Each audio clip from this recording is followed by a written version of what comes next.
ಇನ್ನು ಇವತ್ತು ನಾವು ಹೇಳಲು ಹೊರಟಿರುವ ವರದಿ ಸಮಾಜದ ಜನರಿಗೆ ಮಾದರಿಯಾಗುವಂತದ್ದು. ಅಪಘಾತದಲ್ಲಿ ದುರಾದೃಷ್ಟವಶಾತ್ ತನ್ನ 2 ಕಣ್ಣಿನ ದೃಷ್ಟಿ ಕಳೆದುಕೊಂಡಿರುವ ಅಂಧ ವ್ಯಕ್ತಿಯ ಜೀವನಗಾಥೆ. ಅಂಧ ವ್ಯಕ್ತಿಯಲ್ಲೂ ಒಬ್ಬ ಬರಹಗಾರನಿರ್ತಾನೆ. ಆತ ಲೋಕವನ್ನ ಕಾಣಲು ಸಾಧ್ಯವಾಗದಿದ್ರೂ ಸಹ ಲೋಕ ಆತನ ಸಾಧನೆ ಉಳಿದವರಿಗೆ ಮಾದರಿಯಾಗುತ್ತೆ. ಹೇಗೆ ಅನ್ನೋದನ್ನ ಈ ಸ್ಟೋರಿಯಲ್ಲಿ ಹೇಳ್ತೀವಿ, ನೀವೇ ನೋಡಿ. ಹುಟ್ಟಿಸಿದ ದೇವರು ಮನುಷ್ಯ ಹುಟ್ಟಬೇಕಾದರೆ ಕಣ್ಣು, ಕಿವಿ, ಮೂಗು, ಕೈಕಾಲು ಎಲ್ಲವನ್ನ ನೀಡಿ ಹುಟ್ಟಿಸುತ್ತಾನೆ.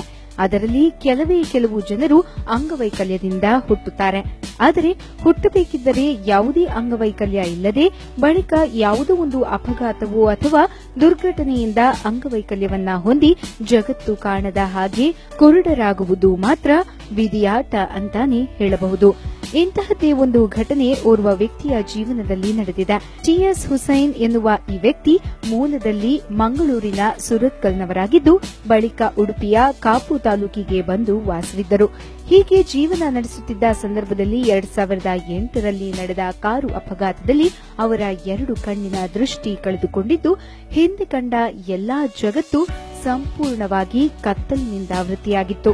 ಟಿಎಸ್ ಹುಸೈನ್ ಅಪಘಾತಕ್ಕೂ ಪೂರ್ವದಲ್ಲಿ ಕತೆ, ಕವನ, ಕವಿತೆಯ ಬರಹದಲ್ಲಿ ತೀರಾ ಆಸಕ್ತಿ ಹೊಂದಿದವರಾಗಿದ್ದು ಬರೆದಿಟ್ಟ ಎಲ್ಲವನ್ನ ಹಾಗೆ ಇಟ್ಟಿದ್ದರು. ಆದರೆ ಅಪಘಾತದ ಬಳಿಕ ಮನೆಯಲ್ಲಿ ಕತ್ತಲ ಜೀವನ ಸಾಗಿಸುತ್ತಿದ್ದ ವೇಳೆ ಒಂದು ದಿನ ಮನಸ್ಸಿಗೆ ಸುಮ್ಮನೆ ಕತ್ತಲಲ್ಲಿ ಕುಳಿತುಕೊಳ್ಳುವ ಬದಲು ಬರೆದಿಟ್ಟ ಬರಹವನ್ನ ಲೋಕದ ಜನರು ನೋಡಲಿ ಎಂಬ ಆಲೋಚನೆ ಟಿಎಸ್ ಹುಸೇನ್ ರವರಿಗೆ ಬಂದಿತು. ಈ ನಿಟ್ಟಿನಲ್ಲಿ ಗೆಳೆಯರ ಸಹಾಯದೊಂದಿಗೆ ಮತ್ತೆ ಬರಹವನ್ನ ಪ್ರಾರಂಭಿಸಿ 2017 ಅಕ್ಟೋಬರ್ 31ರಂದು ಗ್ರಹಣ ಹಾಗೂ ಮರಳಿಬಾ ಮನಸೆ ಎಂಬ ಪುಸ್ತಕವನ್ನ ಮಂಗಳೂರಿನಲ್ಲಿ ಮುದ್ರಣ ಮಾಡಿದ್ರು. ಒಟ್ಟು ಈ 2 ಪುಸ್ತಕದ 1,000 ಮುದ್ರಣವನ್ನ ರಚಿಸಲಾಗಿತ್ತು.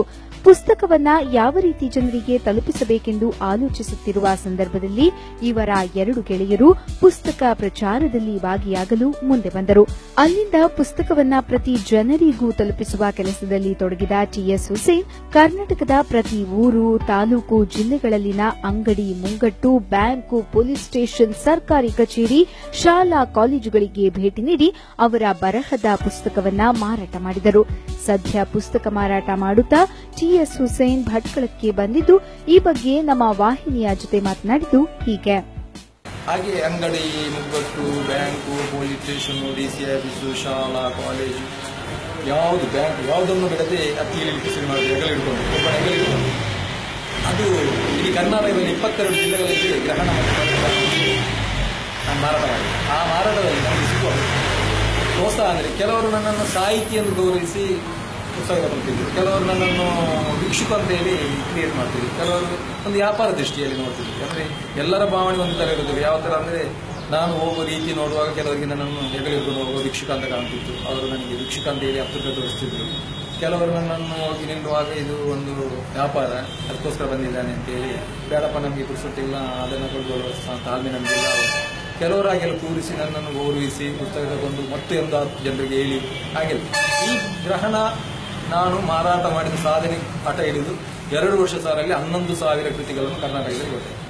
ಅದನ್ನು ಓದಿದ ಜನರು ನನ್ನನ್ನು ಹೆಚ್ಚಿನ ಓದಿದವರು ನನಗೆ ಕಾಲ್ ಮಾಡಿ ಹೇಳಿದ್ರು, ತುಂಬ ಚೆನ್ನಾಗಿದೆ, ಇನ್ನೂ ಬರೆಯಿರಿ, ನೀವು ದೃಷ್ಟಿ ಕಲ್ಕೊಂಡ್ರು ಲೋಕಕ್ಕೆ ಒಂದು ಒಳ್ಳೆಯ ಅಭಿರುಚಿಯನ್ನು ಸಾಧನೆ ಬಗ್ಗೆ ನೀವು ತೋರಿಸಿಕೊಟ್ಟಿದ್ದೀರಾ, ಒಳ್ಳೆಯ ಮಾರ್ಗದರ್ಶನವಿದೆ, ಅದಕ್ಕೋಸ್ಕರ ಇನ್ನೂ ಬರೆಯಿರಿ. ಆಗ ನಾನು 2016 ಸಾಲಲ್ಲಿ ನಮ್ಮ ಶಾಲಾ ಜೀವನದ ನನ್ನ ಹುಟ್ಟೂರು, ನಾಲ್ಕೈದು ವಿದ್ಯಾರ್ಥಿ ಶಾಲೆ, ಅದರ ಬಗ್ಗೆ ಒಂದು ಮುಗಿಲು ಮುಟ್ಟದ ಪ್ರಣಯ ಅಂತ ಬರೆದು ಅದೇ ಶಾಲೆ ಗೋವಿಂದಾಸ್ ಕಾಲೇಜಲ್ಲಿ ಸುರತ್ಕಲಲ್ಲಿ ಬಿಡುಗಡೆ ಮಾಡಿದೆ. ಇದೇ ರೀತಿ ಇಲ್ಲಿಯ ತನಕ ಕರ್ನಾಟಕದ 22 ಜಿಲ್ಲೆಗಳಲ್ಲಿ ಪುಸ್ತಕವನ್ನ ಮಾರಾಟ ಮಾಡಿ ಅವರ ಬರಹವನ್ನ ಪ್ರತಿ ಜನರಿಗೆ ತಲುಪಿಸಿದರು.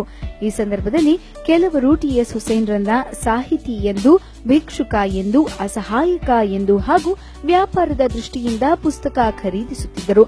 2 ವರ್ಷಗಳ ಸತತ ಪುಸ್ತಕ ಮಾರಾಟದ ಸಂದರ್ಭದಲ್ಲಿ ಗ್ರಹಣ ಎಂಬ ಪುಸ್ತಕದ 11,000 ಮುದ್ರಣವನ್ನ ಜನರಿಗೆ ತಲುಪಿಸಿದರು. ಪುಸ್ತಕ ಖರೀದಿಸಿದ ಜನರು ಸಾಕಷ್ಟು ಪ್ರೋತ್ಸಾಹ ನೀಡಿ ಅವರ ಬರವಣಿಗೆಗೆ ಇನ್ನಷ್ಟು ಬೆನ್ನೆಲುಬಾಗಿ ನಿಂತಿದ್ದರು.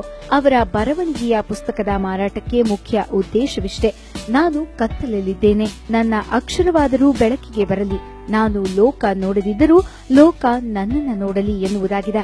ಇಷ್ಟೆಲ್ಲದರ ಮಧ್ಯೆ ಮತ್ತೆ 2016ರಂದು ಮುಗಿಲು ಮುಟ್ಟಿದ ಪಯಣ ಎಂಬ ಅವರ ಶಾಲಾ ದಿನಗಳ ಮೇಲೆ ಪುಸ್ತಕವನ್ನ ಬರೆದು ಅದರ 3500 ಪುಸ್ತಕವನ್ನ ಬಿಡುಗಡೆ ಮಾಡಿದರು. 2017 ಮೇ 23ರಂದು ಕನಸಿನ ಹಾದಿಯಲ್ಲಿ ಎನ್ನುವ ಇನ್ನೊಂದು ಪುಸ್ತಕವನ್ನ ಬರೆದರು. ಸದ್ಯ ಈ ಅಂಧ ಬರಹಗಾರನೊಂದಿಗೆ ಇಬ್ಬರು ಅವರ ಸಂಬಂಧಿ ಯುವಕರು ಪುಸ್ತಕ ಪ್ರಚಾರದಲ್ಲಿ ಜೊತೆಗಿದ್ದು ಕರ್ನಾಟಕದ ಉಳಿದ 8 ಜಿಲ್ಲೆಗಳಲ್ಲಿ ಅವರ ಎಲ್ಲಾ ಪುಸ್ತಕ ಪ್ರತಿಗಳನ್ನು ತಲುಪಿಸಿ ಬಳಿಕ ಟಿಎಸ್ ಹುಸೇನ್ ರವರ ಬರಹದ ಹಾದಿಯನ್ನ ಮುಕ್ತಾಯಗೊಳಿಸುವುದಾಗಿ ತಿಳಿಸಿದ್ದಾರೆ. ನೂತನ ಟಿವಿಗಾಗಿ ಪ್ರಸನ್ನ ಭಟ್, ಭಟ್ಕಳ.